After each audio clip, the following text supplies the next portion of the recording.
Samsung आज के समय में बहुत ही अजीब पोजीशन है, जहां पे सैमसंग आज के समय में दुनिया की सबसे प्रॉफिटेबल कंपनी बन गई है। यानी कि सैमसंग सेमीकंडक्टर्स की बात करें तो सैमसंग ने पूरे इलेक्ट्रॉनिक डिवीजन जब से उनका खड़ा हुआ 40 सालों में जितना पैसा 40 सालों में नहीं कमाया ना, उससे ज्यादा 2026 में ऑलरेडी कमा चुकी है सिर्फ एक साल के अंदर। और इसका रीजन क्या जाता है, जो मेमोरी बूम लगी हुई है दुनिया भर में, मेमोरी और रैम और स्टोरेज की जो प्राइस है जिस लेवल पे पहुंच गई है, इसका सारा का सारा जो पैसा होता है ना, सैमसंग यहाँ पे कमा रही है। इवन सैमसंग के प्रॉफिट्स इतने ज्यादा है कि दुनिया की मोस्ट प्रॉफिटेबल कंपनी है। एनवीडिया जैसी कंपनी जो एआई बूम के सारे सबसे ज्यादा खड़ी हुई थी सबसे हाईएस्ट वैल्यूएशन पे, उसके प्रॉफिट से भी ज्यादा सैमसंग ने उसको बीट कर दिया। यानी कि सैमसंग की जो कमाई है 2026 में वो अंधी हो रही है। और देखा जाए तो सैमसंग, माइक्रोन, एसके हाइनिक्स तीनों ही कंपनीज बहुत ज्यादा पैसा बना रही है, क्योंकि इन तीनों कंपनीज ऐसी ओलिगोपोली यहाँ पे बना ली है ना, जिसके अंदर इन तीनों कंपनी से लड़ पाना आज के समय में किसी चौथे प्लेयर की बस की बात है ही नहीं। इवन चाइनीज भी अभी तक इनके लेवल को बीट नहीं कर पा रहे हैं। और यही एक चीज सैमसंग जैसी कंपनी को काफी वियर्ड पोजीशन में डाल दे रहा है। यानी कि सैमसंग देखा जाए तो high bandwidth memory, D RAM और नैंड स्टोरेज से ढेर सारा पैसा सर्वर साइड बिजनेस में तो कमा रही है।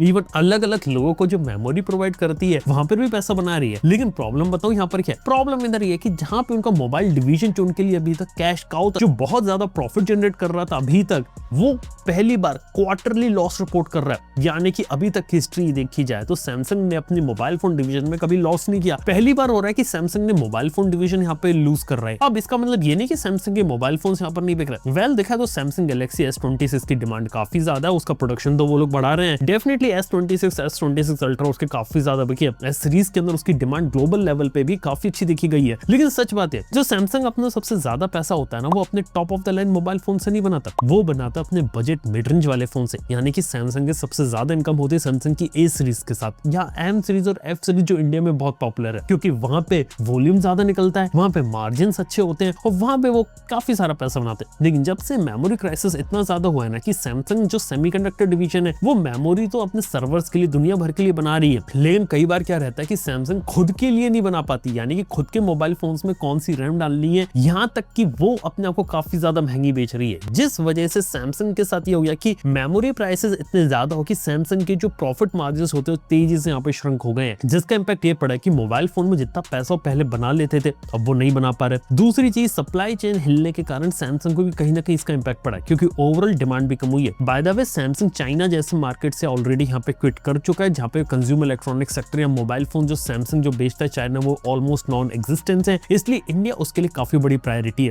इंडिया के अंदर भी M सीरीज, F सीरीज और A सीरीज के फोन्स बेचता है, लेकिन पिछले कुछ समय में जो फोन्स लॉन्च हुए हैं उनकी कीमतें वाकई में बहुत ज्यादा है। इवन सैमसंग ने रिसेंटली कुछ ऐसी हरकतें भी करी, जैसे कि सैमसंग ने गैलेक्सी M47 को भी लॉन्च किया था। जब ये फोन लॉन्च हुआ था तो 25,000 रुपीज के हिसाब से बहुत ही अच्छा वैल्यू फॉर मनी था, लेकिन लॉन्च के ठीक 10 दिन के अंदर इसकी कीमत को 32,000 रुपीज कर दिया गया। यानी कि इसे 7-8 हजार रुपए सिर्फ 10 दिन में बढ़ा दिया गया। और ये देख के लगता है कि इंट्रोडक्टरी ऑफर सिर्फ हाइप बिल्डिंग करने के लिए किया था, क्योंकि at the end of the day Samsung जैसी कंपनी को भी बहुत ज्यादा प्रॉफिट बनाना है। और आज के समय जो मेमोरी प्राइसेस चल रही है, उस चक्कर में लॉन्ग रन में आप एक अच्छी वैल्यू फॉर मनी डिलीवर नहीं कर सकते। और यही चीज सैमसंग के साथ हो रही है। यानी कि एज अ कंज्यूमर सैमसंग आपको काफी ज्यादा मीडियोकर प्रोडक्ट काफी हाई प्राइस में यहाँ पे प्रोवाइड कर रहा है, जिसका इंपैक्ट यहाँ पे ये पड़ रहा है कि जो लोग हैं आज के समय में जो सैमसंग के पुराने मॉडल से वो जाके ले रहे हैं। अगर हम लोग बात करें आज के समय में गैलेक्सी S25, S25 FE की डिमांड तो बहुत ज्यादा हो गई है, लेकिन जो A सीरीज जो उसके लिए काफी बड़ी कैश काउ बन के बैठे हुए थे, उनकी डिमांड यहाँ पे तेजी से गिर गई है। इवन सेम कहानी सैमसंग की कंज्यूमर इलेक्ट्रॉनिक के डिवीजन के दूसरे, जैसे कि टीवी बिजनेस या दूसरे अप्लायंस कैटेगरी के अंदर बात करें, टीवी बिजनेस के अंदर भी यहाँ पे काफी तेजी से रिडक्शन हुआ है, क्योंकि आज के समय सभी के सभी स्मार्ट टीवीज हैं, सबके अंदर सैमसंग अपना टाइजन OS चलाती है, कुछ स्मार्ट फीचर्स देती है, और उसका इंपैक्ट यहाँ पर ये पड़ रहा है कि वहां पर भी प्राइसेस काफी ज्यादा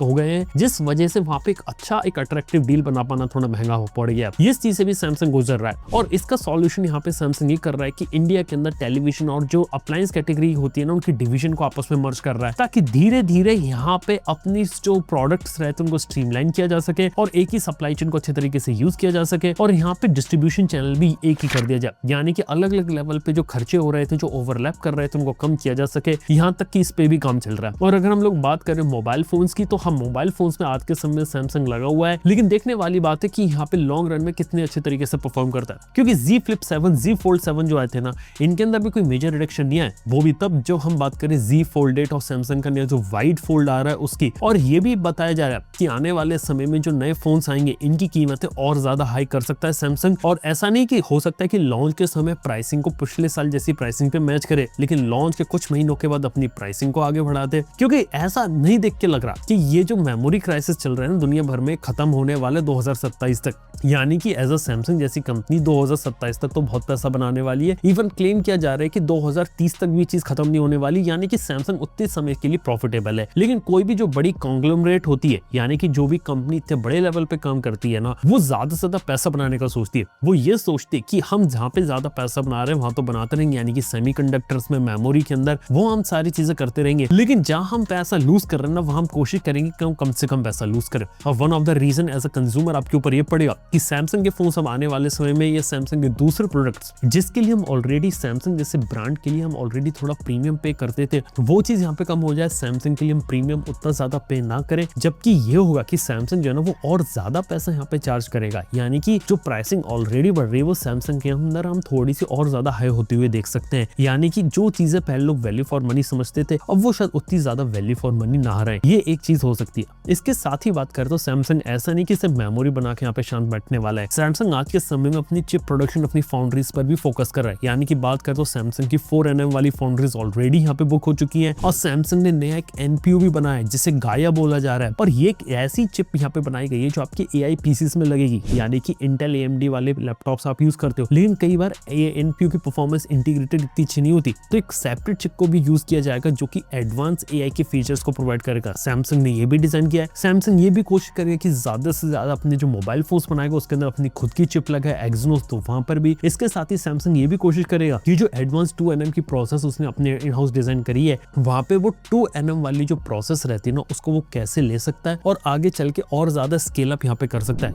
यानी कि दूसरी कंपनीज को भी किस तरीके से बेच सकता है। यानी कि कहने का मतलब यह कि सैमसंग का जो ट्रांजिशन पीरियड है वो शुरू हो गया, जहां पे पहले company as a consumer focus थी, कंज्यूमर इलेक्ट्रॉनिक्स के लिए जानी जाती थी, कंज्यूमर फोकस ब्रांड था ना, वो अब उसके लिए प्रायोरिटी थोड़ा कम होता जा रहा है क्योंकि वहां पे उतना पैसा बचा नहीं है। पहली बार क्वार्टरली लॉसेस दिख रहे हैं, तो उसको तो वो यहाँ पे चलाते रहेंगे, लेकिन वो एक छोटी सी कम प्रायोरिटी रहेगा। लेकिन जो बैक एंड वाला जो बिजनेस रहता है, जहाँ पे वो लोग मेमोरी स्टोरेज बना रहे हैं, यहाँ पे चिप्स बना रहे हैं, वो चीज पर सैमसंग डबल डाउन करेगा, जिससे क्या है कि आने वाले समय में ज्यादातर जो प्रोडक्ट जो दूसरी कंपनीज की भी आ रहे हैं उनके अंदर कहीं ना कहीं सैमसंग के ही कंपोनेंट वगैरह यहाँ पे लगे। चाहे हम एप्पल के आईफोन की बात कर ले या फिर किसी दूसरी चाइनीज कंपनी के स्मार्टफोन की बात करनी या फिर लेटेस्ट लैपटॉप्स की बात कर ले, सबके अंदर ये सारी चीजें लगी हो। इस डायरेक्शन में काम हो रहा है, यानी कि कंपनी के ट्रांजिशन देख रहे हैं हम B2C से B2B में। और यही है कि कंज्यूमर लेवल पे ये रहेगा कि शायद जितनी वैरायटी आपको सैमसंग के प्रोडक्ट्स के अंदर देखने को मिलती थी या जितना अच्छा तरीके से कई बार वैल्यू फॉर मनी थी, वो शायद आने वाले समय में और कम होती रहा। यानी कि सैमसंग के फैंस के लिए थोड़ी दुख वाली बात है, यानी कि जो लोग सैमसंग के प्रोडक्ट खरीदना पसंद करते थे उनको एक अच्छी वैल्यू फॉर मनी जहाँ पहले मिला करती थी अब शायद ना मिले। और ओवरऑल मेरे को ऐसा लग रहा है कि प्रोडक्ट की क्वालिटी भी यहाँ पे शायद गिराएंगे। अगर प्राइसिंग अगर मैच करनी है और अगर सिमिलर क्वालिटी प्रोवाइड करेंगे तो प्राइसिंग आपको थोड़ी सी ज्यादा देनी पड़ेगी। यही एक खास रियलिटी चल रही है पूरे स्मार्टफोन और पूरे इलेक्ट्रॉनिक्स मार्केट के अंदर। देखते कि सैमसंग वाले इससे किस तरीके से निकलते। आने वाले समय अगर इससे रिलेटेड कोई भी अपडेट आता है तो इसके बारे में मैं यहाँ पे बात करता रहूंगा। हम लोग ट्विटर जो रहता है उसके ऊपर भी पोस्टिंग करते रहते हैं और बताते रहते हैं कि क्या लेटेस्ट अपडेट चल रहा है मेमोरी क्राइसिस और इन सब के ऊपर। और सैमसंग से रिलेटेड भी कोई अगर अपडेट आता है इंटरेस्टिंग जो बहुत ज्यादा रिवोल्यूशनरी कुछ नई चीज होती तो उसको भी हम आपके साथ यहाँ पे शेयर करेंगे वीडियोस के अंदर। तो चैनल को आप यहाँ सब्सक्राइब कर सकते हैं। बाकी आप लोगों को सैमसंग का जो नया डायरेक्शन है, जिस तरीके से यहाँ पे डायनामिक्स चेंज हो रहे हैं पूरी इलेक्ट्रॉनिक और कंज्यूमर इलेक्ट्रॉनिक इंडस्ट्री के, वो आप लोग को यहाँ पे कैसे लगते हैं नीचे कमेंट बता सकते हैं अपनी बात को। थैंक यू बने रहने के लिए। मैं आप सुनता हूँ नेक्स्ट वीडियो के अंदर। Good bye.